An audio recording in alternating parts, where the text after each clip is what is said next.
Shalom, shalom bien-aimé, je suis ici aujourd'hui après un petit moment d'absence sur ma chaîne YouTube.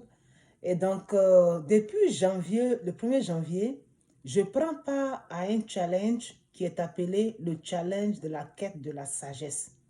Ce sont des sessions en anglais et le Seigneur m'a mis à cœur vraiment de les traduire en français. Donc, ce que je fais, nous participons chaque jour à un Zoom de 1 heure avec de grands pasteurs, de grands hommes qui influencent le monde entier, le monde évangélique, partout, qui propagent l'évangile. Et donc, après ce Zoom de 1 heure, ce que je fais, j'essaie de résumer le Zoom dans des points, en tenant compte des points importants, et puis je fais une petite vidéo. Donc, j'ai décidé comme ça de les partager aussi sur ma page YouTube, comme je le fais déjà avec la page Facebook. Donc, vous allez voir que chaque jour, il y aura des vidéos. Jusqu'à la fin du mois de janvier, nous sommes dans ce challenge, parce que ce challenge est basé sur le livre de Proverbes. Et comme on le sait tous, il y a 31 chapitres dans le livre de Proverbes. Et il y a 31 jours dans le mois de janvier.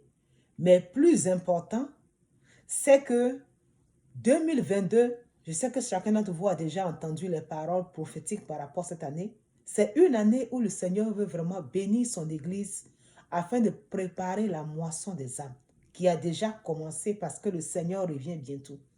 Et pour réussir cette moisson, ça prend en compte des biens financiers, des ressources financières. Pourquoi pas? Imaginez-vous, il y a un grand programme d'évangélisation, on demande de cotiser.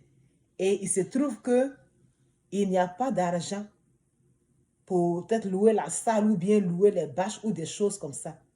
Mais le but du Seigneur, c'est de nous bénir afin qu'on puisse faire face à ces choses et que l'Église arrête de tendre la main au monde, mais que l'Église soit capable d'avancer, influencer, occuper des territoires au nom puissant de Jésus.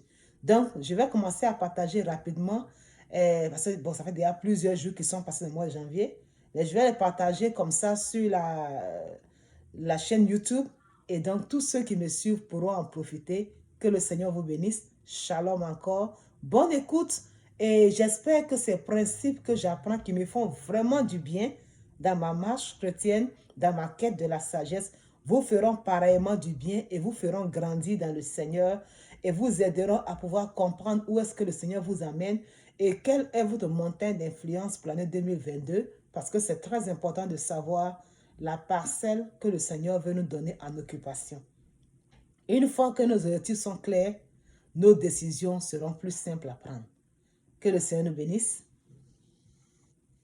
et on se revoit.